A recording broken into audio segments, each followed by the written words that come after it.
What's that, Skip? Shauno's talking about Supercoach again. Let's go.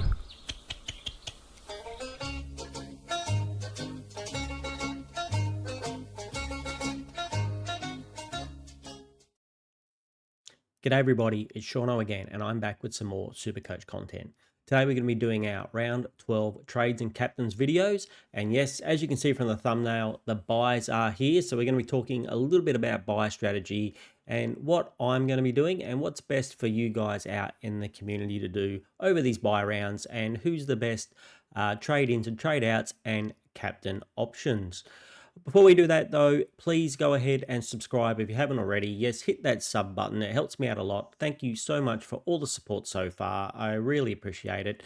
And also don't forget to like the video if you like the video, and leave me a comment down below telling me, are you making any trades this week, who you're getting in, and what your captain and vice captain options are. One last thing, tomorrow we will be doing our live video, and if you would like me to feature your team on the screen, please join my Discord and pop your team in where it says post my team here, and yeah, we'll put your team up the screen and have a chat about it. All right, let's get on with it today. So as usual, we're going to talk about, first we're going to go for the rookies. That's what we normally do.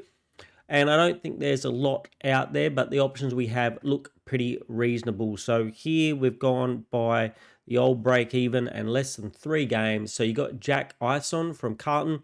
He looks really good. He's got a couple of 70s so far. So he's already got a nice, in cash flow going. If he can just keep up, 50s plus, he will make us quite a bit of money, which is good, and what we like this time of year. And he's looked quite good, so his job security looks pretty good. So I would say he's probably my number 1 pick. Now Charlie Banfield also looks like a pretty good option. Job security, I'm not as sure about. We need to keep our eyes on the team sheets. I believe Higgins is a possible back in this week for St Kilda, but if he's named in the team with Higgins, then I think anybody else could take his position. Might be a couple of weeks away. So I think he's a reasonable pick. And the fact he has DPP, if he does end up not playing in a couple of weeks' time, that means that we will at least have someone we can move around to either have a loophole or, get a trade in that we really want. Now, there's nobody else here that I'm really interested in. I wouldn't be doing Noel Roberts-Thompson. Harrison Oliver came as a late-in for Lockie Whitfield. Does he go out again? I'd be worried a little bit of his job security, so I don't think I would be going there, even though my particular team really needs a defender. But I still don't think I would be going there. But if you're desperate and he's named this week, I guess you could, but just don't be surprised if he's dropped pretty soon after. The only other one, this Sam Marshall guy from Brisbane, looked okay. I believe he got like a 40 and an 80. Is that correct? Let's have a look. A 41 and an 86. But again, in such a good team like Brisbane, whether he holds his spot is another story, and especially considering that they got absolutely pummeled on the weekend. I'm not too sure about that. And the fact he's 197k. Earlier on the season, this might have been a good pick, but I don't know if I want to be paying 197k at this time of the year. So the only really 2 picks I think I'd be getting if I was doing downgrades this week, Ison and Banfield. They're the 2 that I'm endorsing, and they're the 2 that I'm probably getting in my team. I didn't really show you guys my trades, so I guess we can do that now. So my trades are going to be Selwood, Burton, and Duff Tyler out for Wilkie, Ison, and Banfield in. I do like Max Holmes, but I can't really afford him, and we will get to that next. Also later on the video, I think it'll be a bit of a short one, we will talk about the new mid-season draft players. And yep, so right now we will go and let's talk a little bit about your buy strategy. I don't love buying in players, premium players they've got their buy coming up. Now, I think there's 2 exceptions to the rule. One exception is if they're incredibly good value and they've got a low break even, like myself buying in Wilkie. He's got a low break even, and I think he's very good value. So I think that is an option. Let's have a look if we've got any other options. Or you're getting the best of the best. They're the two reasons what I would break the rule. And don't forget to make sure you check your buys before you are getting in. You don't want to have too many people out on any one buy. Probably a maximum of 5, and then around 16 is pretty rough. I know getting Wilkie in gives me 6, which is more than I want, but I'm just probably going to have to live with it because there's so many good players on that round. So really, I don't think there's a lot of players you actually should be considering this week. And then next week, we should be looking to target people coming off their bye. And that's talking like, so we've got Adelaide. If we have a quick look at the buys here, crew. So we got Adelaide, Gold Coast, North, and Port Adelaide. That means players like from Adelaide, you could look at Dawson, Wayne Malera, types. Gold Coast, you've got Petrarca. If you don't have him, you've got Rao, you've got Tuke Miller, you've got Noah Anderson to look at. You got North Melbourne. You could be looking at LDU. You could be looking at Sherry if you don't have him. And Port Adelaide, most of us have Butters, but maybe, I don't know if I'd recommend it, but maybe you're looking at a Horn Francis or somebody else there from Port Adelaide. So they're the ones next week you should be probably picking up.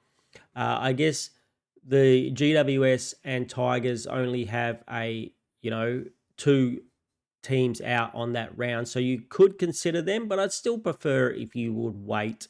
If you're looking at someone like a Clayton Oliver or even a Finn Callahan, again, who I wouldn't recommend as an owner. I think you could probably just wait after their buys. I think is the best thing. But the players I think that might break this rule, so maybe we will go by break even, might be the best way to go. And let's do, say 400k. Does that give me anyone that I really want? No. The players that I'm thinking of anyway, I'm thinking of, I think one that we can consider in the value range is Darcy Cameron. Had a really good week last week. If you've got someone like a McAndrew, maybe you can go to Darcy Cameron. There is a reason that you might not want to do to that, and we'll get to that in the second. It regards the mid-season drafts, and we're going to talk a little bit about the mid-season drafts after we've gone through this, just to give you an idea of what might be coming up on the horizon. So, Darcy Cameron, in my team, I've got Callum Wilkie. So also both of those guys have low break evens, and both of those I think give you a very good value. They're both can basically been premiums in their days. Well, Callum Wilkie's been pretty much a premium scorer this year. He has a injury which got him, I believe, a 20, and even though he got kneed in the back again last week, since he's came back from that 20, he's had 111 and an 86. And before that, he'd pretty much got 100 every single game except for one. So he's one of those interceptor marker types. And also last week with the 86, the other opposite team put a bit of attention into him. So I think he's a very good pick at that price. So both of those guys are very good value picks.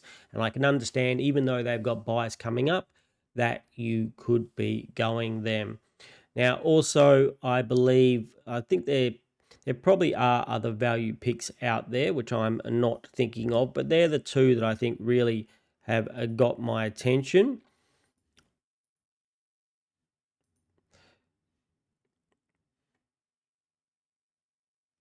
Bailey Williams. There are some people looking at Bailey Williams.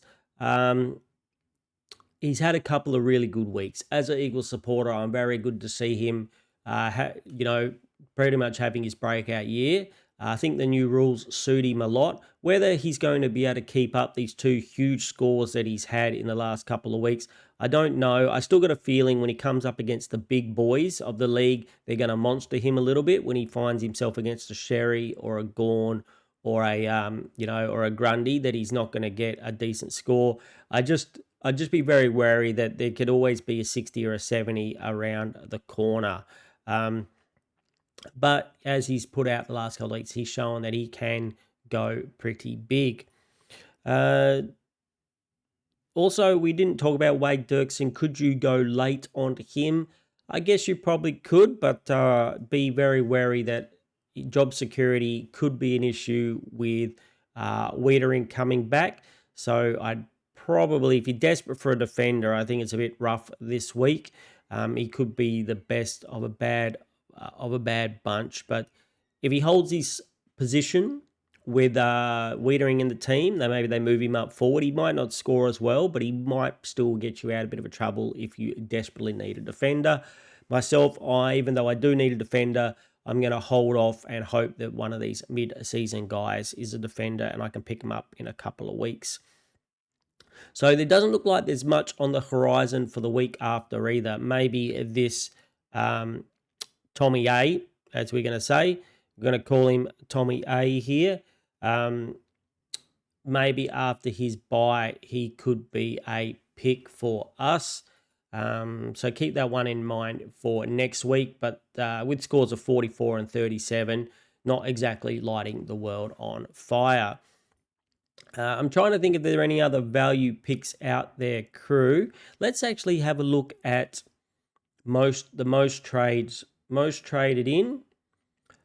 Banfield Ison, Max Holmes. So I was going to go to him next, but I think when we talk about the premiums, I think he's one that you can break the rule as well, just because he's potentially the top of his line and he's got the DPP. But I also think he's one you can wait on. He's one that I want in my team, but I'm quite happy to wait on him to after his bye. I don't think his score is going to I don't think his price will get away from you too much. I believe he's got a break even of 107 this week. So, he's already at 568. So he could go up and he potentially will go up, but he's not going to go up too much as opposed to the Darcy Camerons and the Wilkies of the world. I guess the same goes for Bailey Smith. He's at 637. He's got a break even of 115. He is the top of the line when it comes to midfield, so maybe you can break the rule for him. But for me, again, I'd probably be waiting to after his bye. I think it also depends a little bit on what you're playing for. If you're playing for top position, then maybe getting some of these guys in, as long as you've got coverage for the other buys, could really help you.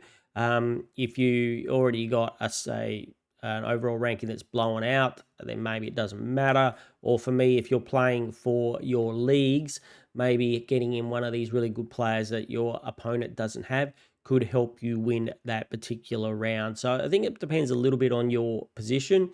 And then also we see Kasai Pickett. Oh, you guys can't really see this, so I don't know if I can move it across maybe a little bit if we go like that.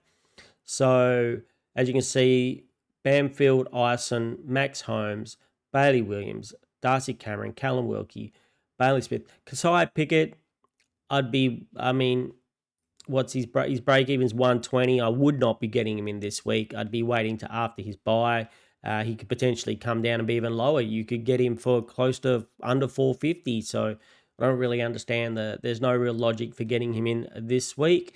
Wade Dirksen, people are still jumping on him. So like I said, keep an eye out for the team sheets. If Wiedering is named and he's still in the team and you desperately need a defender, maybe you can go there. What's his break even? -21. So he's not going to need too much to make you money. And the last one people are getting in is Isaac Heaney, and another top of the line type of guy. He has a pretty good buy with a lot of people, won't have many people out on that buy. So I guess they're reasonable. The one I don't like is Pickett because he could get cheaper. Like I say, though, you need to, most of the time, the best way to go with the buys is to pick up people after their buy, not coming into their buy. These guys, the Holmes and Bailey Smith, I guess they cover you for all the other buys. And it's just that last buy. And again, another little strategy for league. If you feel like you've already got a lot of people out in that round 16 buy and you're just going for leagues, you're not going for overall score, there is no problems with absolutely tanking that last round and trying to beat your opponents in the rounds leading up to it. My match this week in my leagues, it looks like my opponent's done that for this week. He has got a ton of round 12 players out, and I am pretty much going to win. It's going to take a disaster for me not to win this match just because he's got so many more premiums out than me. But then for the rest of the league, for the rest of the buys, he's going to be in pretty good, position to beat everybody else. So that is a little bit of a league tactic. It doesn't really, if you're not really care about overall score, tanking one match to win the others is not a bad little, tactic. Now, people are trading out Cook, Marshall, McAndrew, Lombard, seems reasonable. Lindsay, I still think Lindsay can make money, and I think he's a decent on-field coverage. So unless he's actually, the only way I'd be trading out Lindsay, if he's the man that's getting you max homes, then maybe it's okay. But if you're not getting max homes, or he's not getting you the Isaac Heaney or that top guy, I wouldn't be doing it. Keep him to after his bye. If you want to sell him then. Angus Anderson might play this week. I don't think I'd be selling him if he's going to play. He has still got a very low break even. I really wanted his cash, but I might have to sell the other Richmond Burton guy, who I think could be have less job security. Rochelle, yep, I kind of feel like if you had him and you wanted to get rid of him, that's fine. Selwood, I'm getting rid of Selwood this week. He has a massive break even, so if you've got him, it's probably a good idea to get rid of him because he could lose money. Steen's injured, so that's fine. And Rankinine, still no word on how long he's going to be out for, but I would probably be holding. If I thought he was going to come back the week after the buys, I'd probably hold. I don't think, did we get if we look at we go back and look at AFL, did we get a timeline on the good old rank? Adelaide. Will be the first one, Sean, because it starts with A. Calf needs some time beyond this weekend's bye to heal. Yeah, that's very not. It's very not useful. It's not useful. Let's just say that. So we've heard this so many times before, and then they've come back and played. He was doing really well, but whether this affects him when he comes back as well, I'm not too sure. So I guess if you've got lots of trades, maybe a trade is fine. If you don't have lots of trades, I think I'd probably be holding him and just seeing what the injury list says next week. And then if it was 3 or 4 still next week, then I would trade him. But yes, he does have his bye this week, so I understand if you are trading him. But yeah, I'd kind of be hoping if you only had like 12 or 15 trades like I do, that you just wait and have a look, and hopefully he does something like a Noah Anderson, where Noah Anderson came back and started to smash it after I sold him. So they're the only players that I would really be considering, crew. Everybody else, like I say, I think the plan is to buy after they've had their bye. So we'll be talking more about that next week. So before we get into the captains, though, I want to have a little bit of a chat about the mid-season draft. Now, I've got this infographic here. Now, you guys hopefully can all see that nicely. There we go. So now I'm going to give a big shout out to the Supercoach Insight, or the In Between the Arcs guys. They have done a great video that I watched earlier today. So if you want more details on these mid-season guys, go and watch that video. And they really detailed it. But I'm going to just do a really quick look at it. And there are a few players that could potentially come straight in. The number one with the Essendon, Jackson Artemis. I hope that's how you say your name. It's probably not. Could get a game straight away. averaging 89 in the VFL and was 58 in the Waffle. So could get a game straight away. Will be a 99k rookie if he comes in. Hopefully, a few of these guys might even play this week. So, not this week, not the week after, but we could be picking up a couple of 99k rookies, which would be great. That would be pretty much perfect for the time that that we've had a couple of buys. There are players out there that we want. We can get these rookies, get some money, and jump on some of these players. So the Richmond guy looks okay, may play, but especially with all the injuries that Richmond has. So there's a potential there that he might play. He's a key defender. So we'll see if that happens. Now, these two that are probably very likely are likely to play. I won't say very likely, but are a good chance to play. Are the two Eagles guys, number 3 and number 13, Oliver Franco and Marcus Herbert. Both seem like very good midfielders. Marcus Herbert can actually play a bit of defense too, and we need a bit of help in defense. I believe he's like the intercept marker type, I believe. Don't hold me to that, though. And Oliver Franco seems like a very good mid. Now, Oliver Franco is averaging 144 in the Supercoach points in the SANFL. So he's one that really could come in to replace the Deb Robertson type. So one of those guys could be really good. Now, according to the Supercoach Insight guys, another guy who is a good, maybe a chance of playing is this round 16 guy, the Joel Fitzgerald for Melbourne, who's a mid. I guess he could be, whether they're a mid or I don't know if this is what they'll be called in Supercoach or just what they are at the moment. We'll have to see what positions they're given in Supercoach. Hopefully it is what it says here. So, yeah, so here's another one that could have a good chance of playing. There's a few others out there, but they seem to think that those are the most likely. And that Joel Fitzgerald guy in the VFL this year, he's averaging 139 Supercoach points. So there's a few potential good picks out there. Like I said, though, if you want an in-depth rundown of each of them and their likelihood of playing and what top positions they're going to be playing and, how just pretty much if they think they're going to make it into the team or not and what type of player they are, go and check out that video from Supercoach Insight.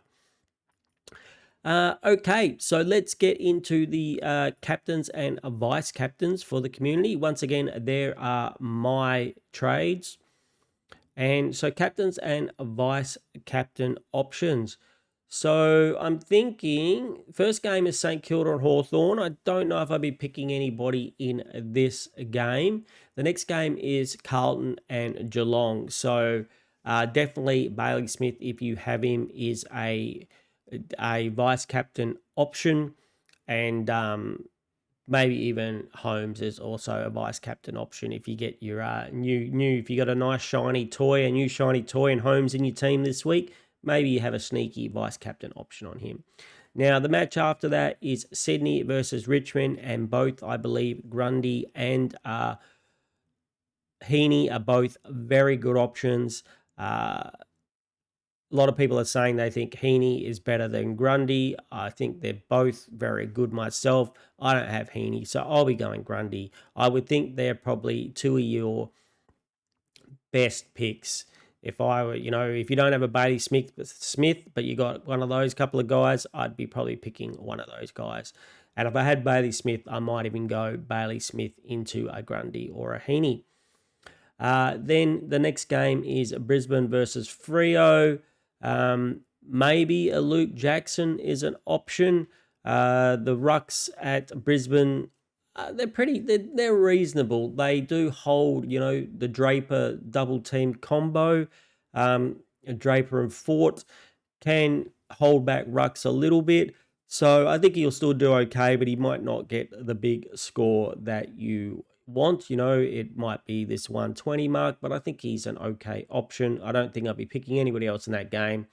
Western Bulldogs versus Collingwood. I think both Dacos and Bont are options here, even though there were some rumors of a Nick Dacos injury during the week. So, every time we say something like this, the player comes out and gets 150. But maybe for me, I would lean towards Bont at Marvel undercover. Maybe he's, getting over his issues that he had, his slight injury, and we see what a wounded Bont can do. So I know he had the bad score not last week, the week before, but he came back with a 119 this week. So I think you can pretty much trust Bont to be pretty good, but also if Dacos is named, maybe he is an option as well. Now, I really like this option. As you can see, for me, if Max Heath isn't named, Max Gawn for captain. Now, Max Heath didn't play very much time on ground last week. Not too sure why that was, whether he was a little bit injured, whether it was just because the game was on the line and they wanted to win. But if for any reason Max Heath isn't named, Gawn is probably right up there as one of the top options against GWS for a captain this week. Now, West Coast versus Essendon. If you were thinking maybe Archie Roberts against West Coast, I might not think that, because as we've seen, Milan Murdoch has been going to the best defender in the team the last couple of weeks, and he could easily go to Archie Roberts. So I don't think I would be picking Archie Roberts if I had him in the team, even though he's got that West Coast matchup. So, I think that those are the possible options. My best options, I would say, I like the Sydney boys versus Richmond. I like the Sydney. I think Bailey Smith, Grundy, and Isaac Heaney as vice captains are my favourite vice captains, and my favourite captains are Gawn with no Max Heath, or then probably a Bont or Dacos if your vice captain fails. So that's my opinion. Let me know down below who you're going to vice captain and captain, and I'm also really interested to know what your trades are as well. If I forgot about any of those value options, I'm sure I probably did. So let me know down in the chat so myself and all the chat can see who they are. And if you're going to go for one of the big dogs like the Heenies of the world, let me know that too. I'm going to be interested how many people are going the strategy of buying after the buy, or there are people out there just saying, stuff it, I'm going to get the best of the best. And like I said, I think that's my best advice for the buy rounds. Wait till after players have had their buy, unless either they're extremely good value with a low break even, or they're the absolute best of the best and probably going to play either on a round where you don't have many other people out, or right through to that last round, like if you were getting the Holmes or the Bailey Smith of the worlds, where they cover you for all the other buys. Anyway, crew, I think that's enough for today. Don't forget to join us for the live video tomorrow. It will probably be about in the morning for me here over in Perth, and around lunchtime for you guys in the eastern states. Don't forget to sub to this video, sub to me, not to the video. Subscribe if you haven't already subscribed. Like the video, and let me know what you're doing this week down below. And don't forget, join the Discord, pop your team in where it says post my team here, and we'll feature it on the stream tomorrow. So I hope everybody has a really good day, and I will talk to you all very soon. Take it away, Skip.